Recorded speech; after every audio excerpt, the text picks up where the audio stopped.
അടുക്കളയിൽ നടന്ന ഉന്തും തള്ളും, അതായത് ചുണ്ടിൽ പിടിച്ച് തേച്ചതും അതിനുശേഷം ജിസയിൽ തള്ളിയതുമായിട്ടുള്ള ആ വിഷയത്തിൽ ബിഗ് ബോസ് മാന്യമായിട്ട് രണ്ടിനെയും പിടിച്ച് കൺഫഷൻ റൂമിൽ ഇരുത്തിയിരിക്കുകയാണ്.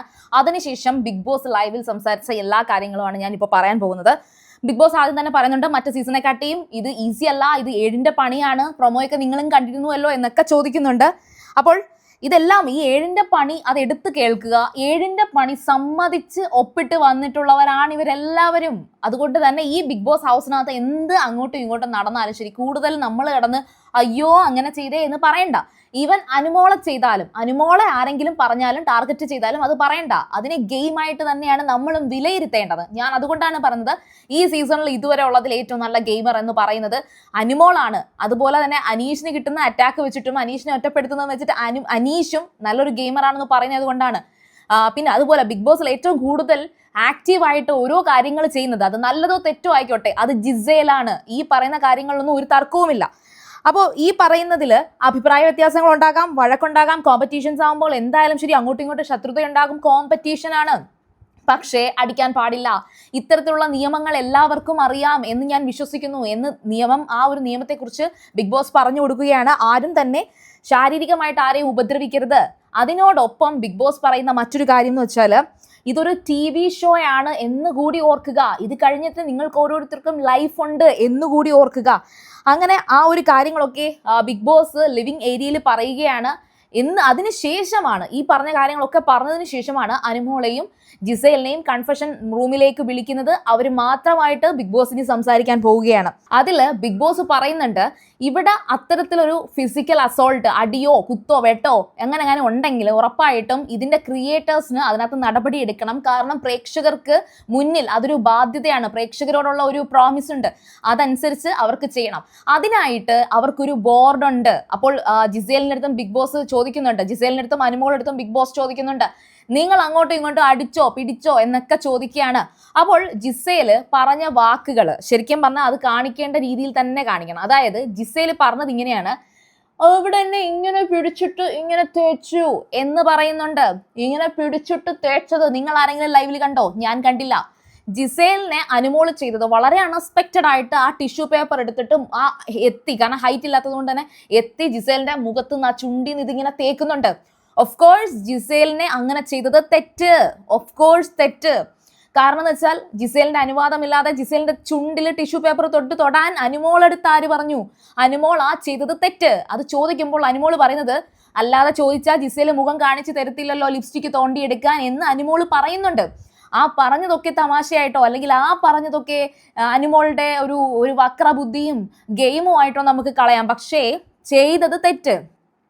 എന്നാൽ ജിസേല് ആ ചുണ്ട് ഇങ്ങനെ പിടിച്ചിട്ട് ഇങ്ങനെ ആക്കി എന്ന് പറഞ്ഞത്, ജിസേല് പറഞ്ഞത് പച്ചക്കള്ളം. അങ്ങനെയല്ല ചെയ്തത്. ആ ഓൺ ദ സ്പോട്ട് ഒരു റിഫ്ലക്സ് ആക്ഷൻ പോലെ ജിസേല് അനുമോളെ നെഞ്ചത്ത് പിടിച്ച് ഒറ്റ തെള്ളായിരുന്നു. അതിൻ്റെ ആ ക്ലിപ്പ് ഉൾപ്പെടെ നമുക്ക് ആർക്ക് വേണമെങ്കിലും ആ ലൈവിൽ കാണാം. പിന്നെ നമ്മളെക്കാൾ കൂടുതൽ അത് ബിഗ് ബോസ് ടീം ക്രിയേറ്റേഴ്സ് അത് കണ്ടു കാണും. ഓക്കെ, അതായിരുന്നു സംഭവം. പക്ഷെ ഈ പറയുന്ന കാര്യം ബിഗ് ബോസ് അവരുടെ അടുത്ത് ചോദിക്കുന്നുണ്ട്. അപ്പോൾ ചോദിക്കുമ്പോൾ സംസാരിക്കുന്നതിൽ അനുമോൾ വളരെ കൂൾ ആൻഡ് കാം ആയിട്ടിരിക്കുകയാണ്, ചിരിച്ചുകൊണ്ടും. അതുപോലെ തന്നെ ബിഗ് ബോസ് ഞാൻ അങ്ങനെ ചെയ്തിട്ടില്ല, ഞാൻ ആ ടിഷ്യൂ പേപ്പർ എടുത്ത് ജിസേലിൻ്റെ ചുണ്ടത്ത് തേച്ചു എന്നുള്ളത് സത്യമാണ്.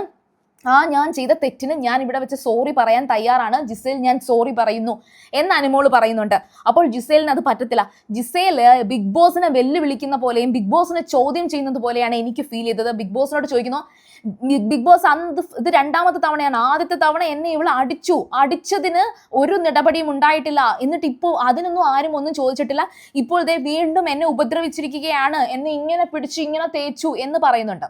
ശരിക്കും പറഞ്ഞാൽ അങ്ങനെ ഒരു മുൻപ് ഉള്ള ഒരു കേസ്, അതിനകത്ത് അനുമോളുടെ ഭാഗത്ത് തെറ്റില്ല എന്ന് ഞാൻ 1000 തവണ പറഞ്ഞിട്ടുണ്ട്. അടിച്ചിട്ടില്ല. അപ്പോൾ അത് അനുമോൾ ചോദിക്കുന്നുണ്ട്, ഞാൻ അടിച്ചിട്ടില്ല, ഞാൻ എപ്പോഴാണ് നിങ്ങളെ അടിച്ചത്, ഞാൻ അടിച്ചതായിട്ട് എന്ത് തെളിവാണുള്ളത്, അങ്ങനെ അടിച്ചിട്ടില്ല എന്നിങ്ങനെ അനുമോൾ പറഞ്ഞുകൊണ്ടിരിക്കുന്നുണ്ട്.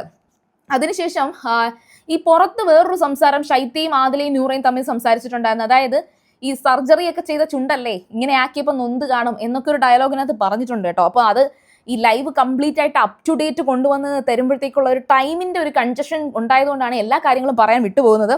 അപ്പോൾ ഇതിന് ശേഷം ഇവർ തമ്മിൽ അവിടെ ഇരുന്ന് സംസാരിക്കുമ്പോൾ ബിഗ് ബോസ് പറയുന്ന അതിൻ്റെ ഒരു കൺക്ലൂഷൻ എന്ന് പറയുന്നത്, ലാലേട്ടൻ വരുന്ന എപ്പിസോഡിൽ ഇതിനെക്കുറിച്ച് ഉറപ്പായിട്ടും ഈ ഒരു പ്രശ്നത്തെക്കുറിച്ച് നന്നായിട്ട് സംസാരിക്കും. അപ്പോൾ മാത്രം ഇതിന് വേണ്ടിയിട്ട് ഒരു പ്രത്യേകം ബോർഡ് തന്നെയുണ്ട്. ആ ബോർഡ് ഇതൊക്കെ ഈ പറയുന്ന ക്ലിപ്പുകളും ക്യാമറയിൽ കണ്ട എല്ലാ വിഷ്വൽസും എഗെയിൻ റീചെക്ക് ചെയ്ത് അതിനൊരു തീരുമാനത്തിലേക്ക് എത്തും. അതുവരെ നിങ്ങൾ രണ്ടുപേരും എന്തായാലും കാത്തിരിക്കണം. അതിനിടയിൽ നിങ്ങൾ രണ്ടുപേരും പരസ്പരം സംസാരിച്ച് ഈ ഒരു വിഷയത്തിനൊരു തീരുമാനം ഉണ്ടാക്കാൻ സാധിക്കുമെങ്കിൽ നിങ്ങൾക്കത് ചെയ്യാം എന്ന് ബിഗ് ബോസ് പറയുകയാണ്. അപ്പോൾ അതിനുശേഷം കുറച്ച് സമയം ബിഗ് ബോസ് മിണ്ടാതിരിക്കുന്നു. ഇവർ രണ്ടുപേരും മാത്രമായിട്ട് അങ്ങോട്ടും ഇങ്ങോട്ടും സംസാരിക്കുകയാണ്. അവരത് സംസാരിക്കുമ്പോഴത്തേക്കും മറ്റേ ജിസേലിൻ്റെ അടുത്ത് എടുത്ത് തന്നെ അനുമോൾ പറയുന്നുണ്ട്, ഞാൻ സോറി പറയുന്നുണ്ടെന്ന്. പക്ഷെ ആ സോറി അക്സെപ്റ്റ് ചെയ്യാൻ ജിസേൽ തയ്യാറല്ല. കാരണം എന്ന് വെച്ചാൽ നീ ഇത് ഇപ്പൊ പറയുന്ന എന്തിന് അവിടെ വെച്ച് പറഞ്ഞുവിടായിരുന്നു, അത്രയും പേരുടെ മുന്നിൽ വെച്ച് നിനക്ക് പറയാൻ പറ്റിയില്ലല്ലോ, അപ്പോൾ ഈ സോറി വെറും പച്ചക്കള്ളമാണെന്നുള്ള രീതിയിൽ ജിസേൽ പറയുന്നുണ്ട്. അപ്പോൾ അതിനുശേഷം അനുമോൾ എടുത്തു പറയുന്നുണ്ട്, അത് ഞാൻ അവരുടെ മുന്നിൽ വെച്ച് പറയേണ്ട കാര്യമില്ല, ഇത് പ്രേക്ഷകരും ഇത് ബിഗ് ബോസും മാത്രം, ബിഗ് ബോസിന്റെ മുന്നിലേ ഞാൻ പറയത്തുള്ളൂ, ബിഗ് ബോസ് കേട്ടാൽ മതി, അല്ലെങ്കിൽ പ്രേക്ഷകർ മാത്രം കേട്ടാൽ മതി എന്ന്. അപ്പോൾ പ്രേക്ഷകരുടെ മുന്നിൽ അനുകമ്പ കിട്ടാൻ വേണ്ടിയിട്ടാണ് നീ ഇത് ചെയ്യുന്നത് എന്ന് ജിസേൽ തിരിച്ചു പറയുന്നുണ്ട്. അങ്ങനെ അനുമോളും ജിസേലും തമ്മിൽ കുറച്ചധികം സംസാരമൊക്കെ കഴിഞ്ഞു. അവസാനം ബിഗ് ബോസിന് കേട്ടും അടുത്തിട്ടായിരിക്കും ബിഗ് ബോസ് പറഞ്ഞു, മതി, ഇനി നിങ്ങൾ രണ്ടുപേരും പോയി അതിനുള്ളൊരു ചർച്ചയൊക്കെ ചെയ്ത് നിങ്ങൾ കാര്യമായിട്ടൊക്കെ തീരുമാനിക്ക്, മോഹൻലാൽ വരുന്ന ദിവസമായിരിക്കും ഇനി ഇതിനെക്കുറിച്ചുള്ള സംസാരം ഉണ്ടാവുക എന്ന് പറഞ്ഞ് രണ്ടുപേരെയും പറഞ്ഞു വിടുകയാണ് ചെയ്യുന്നത്. ശരിക്കും പറഞ്ഞാൽ രണ്ടുപേരുടെയും ഭാഗത്ത് തെറ്റുണ്ടെന്നും ബിഗ് ബോസ് പറയുന്നുണ്ട് കേട്ടോ. രണ്ടുപേരുടെ ഭാഗത്തും തെറ്റുണ്ട്. ഈ പറയുന്ന വിഷ്വൽസ് എല്ലാം കണ്ടതിന് ശേഷം രണ്ടുപേരുടെ ഭാഗത്തും തെറ്റുണ്ട്. ഓഫ് കോഴ്സ് രണ്ടുപേരുടെ ഭാഗത്തും തെറ്റുണ്ട്. തുടങ്ങിയത് അനുമോളാണ്. അനുമോൾ എന്തിനാണ് ടിഷ്യൂ പേപ്പർ എടുത്ത് മോന്ത ഉടയ്ക്കാൻ പോയത്?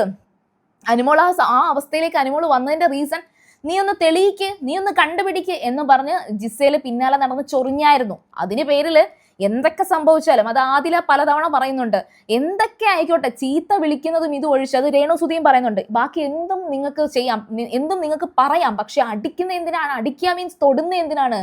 തൊടാൻ പാടില്ല. പിന്നെ അനുമോള് ആ ചെയ്തതിന് തൊട്ടടുത്ത നിമിഷം തന്നെ ജിസേൽ ആ ചെയ്തത്, ആ പറയുന്ന തള്ള്, അത് ഉറപ്പായിട്ടും അത് തെറ്റാണ്. അപ്പോൾ രണ്ടുപേരുടെ ഭാഗത്തും തെറ്റുണ്ടെന്ന് ബിഗ് ബോസ് ഒരു കൺക്ലൂഷൻ പറഞ്ഞിട്ടുണ്ട്. അപ്പോൾ എന്തായാലും ശരി, ഇതിനകത്ത് ആരെയും എവിക്റ്റ് ചെയ്യാനൊന്നും പോകുന്നില്ല. അതിന് വേറെ എന്തെങ്കിലും പണിഷ്മെന്റ് ആയിരിക്കാം, അത് നമുക്ക് കണ്ടറിയാം. എന്തായാലും ഇനി അങ്ങോട്ട് അനുമോളിന്റെയും ആദില, നൂറ, ശൈത്യ ഇവരുടെ 4 പേരുടെയും അവസ്ഥ കുറച്ച് കഷ്ടമായിരിക്കും. ശൈത്യ മറുകണ്ഠം ചാടിയാൽ ശൈത്യക്ക് പ്രത്യേകിച്ച് കഷ്ടപ്പാടൊന്നും ഉണ്ടാവാൻ പോകുന്നില്ല. അപ്പോൾ ഇതായിരുന്നു ആ എപ്പിസോഡ്. അതുപോലെ തന്നെ ലൈവിൽ അടുത്ത വലിയ വലിയ സംഭവങ്ങൾ നടന്നുകൊണ്ടിരിക്കുകയാണ്. അതിന്റെ അപ്ഡേറ്റ്സ് ഒക്കെ ഉടനെ വരും. സീരിയൽ ഗ്രാൻമ നിങ്ങൾ ആദ്യമായിട്ടാണ് കാണുന്നതെങ്കിൽ ഉറപ്പായിട്ടും ചാനൽ സബ്സ്ക്രൈബ് ചെയ്യുക. ലൈവ് അപ്ഡേറ്റ്സുമായിട്ട് ഞാൻ ഉടനെ വരുന്നതായിരിക്കും.